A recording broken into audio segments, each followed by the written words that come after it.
It talk to me nice. It's like I don't even know. Like you said, talk to me nice. I was like, oh. I had never heard of Thank it. you. Thank you. Okay. Boom. What's going on? I am your podcast host, DC, and welcome to another episode of Talk to Me Nice. Today I have two amazing guests. I'm going to let them introduce themselves and tell you a little bit about them. Hey guys, I'm Jeanita Pritchett. I am from Pittsburgh, but I've been living in the DMV for the last 11 years. I'm excited to be on this show and can't wait to hear what we're going to be talking about. Sweet. I'm Christina. I'm actually from Baton Rouge, Louisiana. I've been in the DMV for 3 years now, almost 3 years now. And yeah, I'm just excited to be here. You know, we got the drinks. Hey. Ready to have a real conversation. Hey, let's get it. Awesome. And what do you guys do? Ooh. So, By government. right. All in the business. All in the business. I mean, people need to know, where the context is coming from. Okay, you're right. So I am a chemist by trade. However, I now work as a program manager. I have my PhD in analytical chemistry, and I've also been teaching chemistry for several years. Girl, you make people seem real average. Really? I don't think so. So the original question was, what do I do? What do you do? Right, what do I do? So I'm also a chemist. I have a PhD in analytical chemistry, and so I still work as a chemist, but then I like to also do science outreach, and then also just outreach within my world of chemistry, just hosting things and organizing stuff for people to just understand how science fits into their world. Awesome. That's me. Wait a minute, hold on. We're also business partners. We got a whole business together. Yes. We have a business. F2M, look us up. Yeah, we have a business called Facilitate to Motivate. And we provide leadership training. Today we're going to be talking about gender roles and expectations. As two busy Black women such as yourself, Black women? Hey. I'm sure you could, be able to give some type of insight onto what the expectations for gender roles are and apply it to you. So I think when I think about gender roles or expectations, I think about what are some just general baseline things that I'm kind of assuming are going to happen, right? And sometimes they don't. And some general things, though, you're going to be supportive. You will be a protector. You will be someone that I enjoy just spending time with. But when it comes to just basic things I think a man should do or a woman should do, there are just a few customs, I don't know, that I was raised on from, seeing my parents or things of that nature that I do expect. So like things like opening a door, pulling out a seat, calling just to say hey. Well, I guess that one applies to both guys and girls.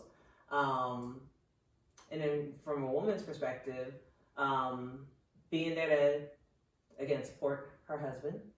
I like to cook, so I don't mind cooking. But I think that can go both ways. But, I was about to say, you don't want somebody that's no. No. That's what I said. That's what I said. I don't mind the cooking, and I think it can go both ways. Like I think, but I have no problem cooking more. Okay.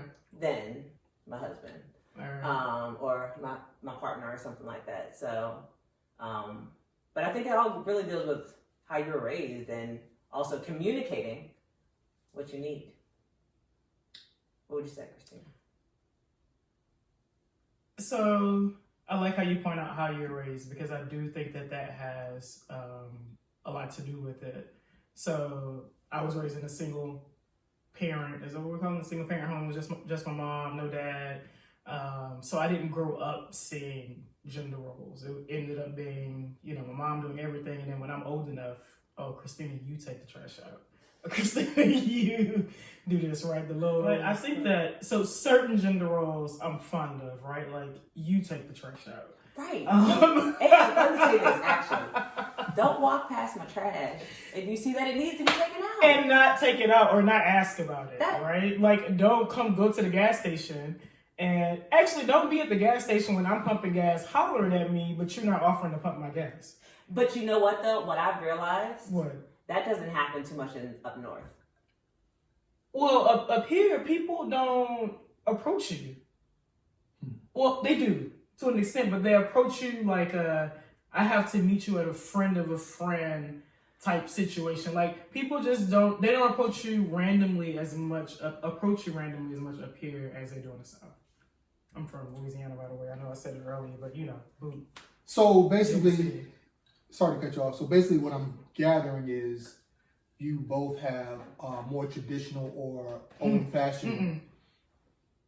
No? That's correct me if I'm wrong. Because, I was going off of, expectations such as, pumping your gas or opening doors or pulling out chairs.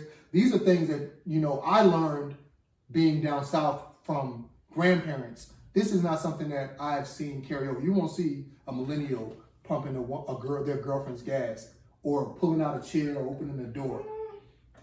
I think it depends on maybe where you're at in the country. Okay. Right? Like, I still think the Southern millennials, they do that. Right. Okay. And so I respect that. Traditional, I'm not necessarily a traditional gender role person. I don't want to do all of the cooking.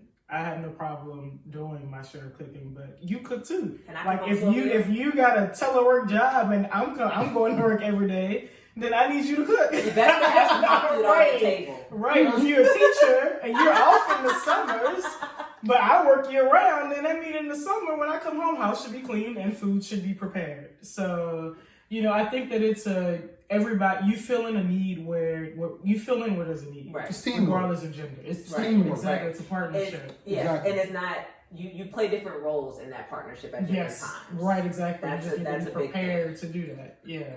Okay. Right. And even if it's something you don't like, just do it when it's needed. I understand that you don't like it, but, when it's needed, do it. I will acknowledge, love this because I know you don't like it, then you no longer have to do it. So what I'm gathering from you is strip the stereotypical expectations of man and woman and place them on what's needed. If you're the primary provider, then he should be willing to pick up the things that you aren't or traditionally expected to, because you have to be a team. Exactly. And what you're saying is you have specific ideas and concepts that you hold yourself accountable for and that you hold your mate accountable for. I think it's both. There's still some teamwork aspects there. Like, of course. Like, do I want to take out the trash? No. But if it's needed, I can. Exactly. But would I prefer that if exactly we're both in the house? Somebody trying to find out raccoons. I feel There's an option for me not to take out the trash. Right, but maybe you have a job where you have to work away from home on the day that the trash gets picked up, or the day before. So I put the trash out. Right. So it comes down to each situation and your agreement or understanding you have with your partner. Absolutely. Yeah. So it's a case by case basis, and I can understand that. Okay, so with that being said, if a guy is showing you interest, what do you expect from him? How do you expect him to approach you as a woman? How do you expect him to pursue or show interest or courtship, the whole process? What do you expect in today's? What do I expect, or what have I received? Or both. Both. Okay. Talk on it. So let's talk about what could be received and what is the misconception, right? So when I've met someone out and about, and this I would say primarily happens when it's a cold, meeting of someone, like you're out and about, like cold meeting, like I know what you mean, but like it's like we don't know each other. Maybe it's cold, random. Yeah, no, maybe cold isn't the way to explain it, but I haven't met you through a friend, right, or something exactly. like that. So like I've met you out and about, I have no affiliation with you or anything like that. So what often happens, and this is just something that people I think have just gotten too comfortable with, is that let's say, okay, we meet at a grocery store, we meet at the gym or whatever, and we decide to exchange numbers. Maybe there was some type of conversation that happened, which led to us exchanging numbers. What often happens in these times is either a couple minutes later, by the next morning, hey, it's a text. You're not a texter. I'm not a texter. And so for me, I expect if you're trying to show interest, a text just to check in to see, hey, are you busy? Or hey, this is, such and such, I want to get you my number, that's one thing. But to try to initiate our initial conversation by text, you've already lost me. So for me, if you're trying to show interest, you're going to pick up the phone. You're going to call. You're going to want to,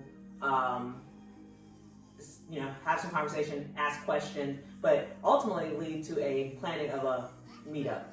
Probably rather sooner than later, just to see whatever was initially attracted you or me to you in that original moment, is that spark or whatever's still there if we were to go out again. So, but if you're not making any intention or showing any effort to plan to see me, or try to get to know me, not through text, like good morning. I hate a good morning beautiful text message when I have never had a conversation with you. Okay, I was going to say, I didn't disclaimer. No, good morning, beautiful. No, disclaimer. Now, if I know you, if I rock with you, I love it.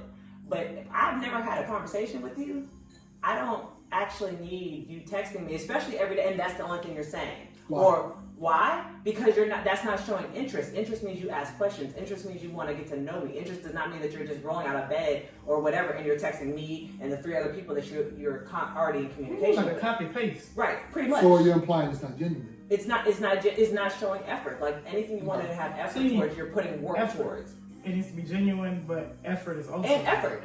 Like that. I mean, that's to roll over. That's nothing. Should you put forth effort too? Of course. If I'm interested, you'll know I'm interested. I also have I no don't want problem. no good morning king if this is my first text now. I don't want that. Don't worry, you ain't gonna get it. Don't worry. If you get that from my number, somebody to take the phone. Good morning king. Nah. Like who is Yes. that again? 50 million questions. Right, like and I'm not a back. Like so, even like for me, texting is for quick communication. It's not to try to. What do you like to do? Where are you from? It's not I can't get to know you. That's the same reason why like online dating doesn't work for me because I don't necessarily want to get to know you through typing out sentences. I want to hear your voice. I want to hear you how you react to certain things and what maybe you're like from your tone, your pitch of voice, how that sounds. That can give me a sign of what you're really, even though you're saying this, what you're really thinking you're saying. So for me, if you're interested, there is intention about how you go about pursuing that person and not just convenience communication. Awesome. Okay. What about you? I feel like I'm the same. I was like, what was the original question? No, about the same. Okay. So I'm like you show interest by wanting to just get to know, by wanting to get to know me, wanting to, I don't know, understand how my life works. And the first conversation, when we're first getting to know each other, that should never be just text. That should be phone conversations. The kids like video chat. And I'm a millennial, but I'm an older millennial. I'm a seasoned millennial.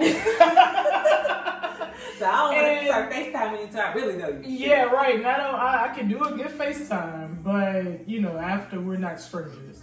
But yeah, texting is just a quick, fill in, whatever, but we need to have phone conversations. And it's interesting because I've ran into that with online dating where it's just like text. You have my phone number now. We moved up the platform, but it's still text. Right. And you want me to go on a date with you or meet you at a restaurant. Right. But I don't even know you. I'm not comfortable. I'm not about to. like. Exactly. What does your voice sound like? Right. Then you walk in and you hear his voice. Right. High-ass voice. What? Yeah. And I even told someone I'll meet with you, but we have to talk first. Like, are you a serial killer? What's up? Right. And it's just like, okay, but then just text.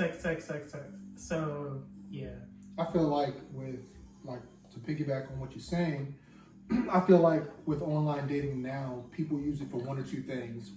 One, to skip process, whether it be getting to know you and just going straight to meeting you, or two, controlling the narrative where they can basically control when they talk to you and how often. Because you'll text somebody and they might ghost you, or they might, leave you on red and then reply 3 days later. And it kind of makes you wonder, one, are they interested? Or two, are they just playing games? And it's usually, from my experience, it's usually a mixture of both. So I'm not a fan of online dating, but it has worked for people. Because you use it. I've used it. Definitely I've used it because you have to, but in this day and age, you have to be open if you're looking for happiness. Especially now that we locked down. Where are you meeting people? Exactly.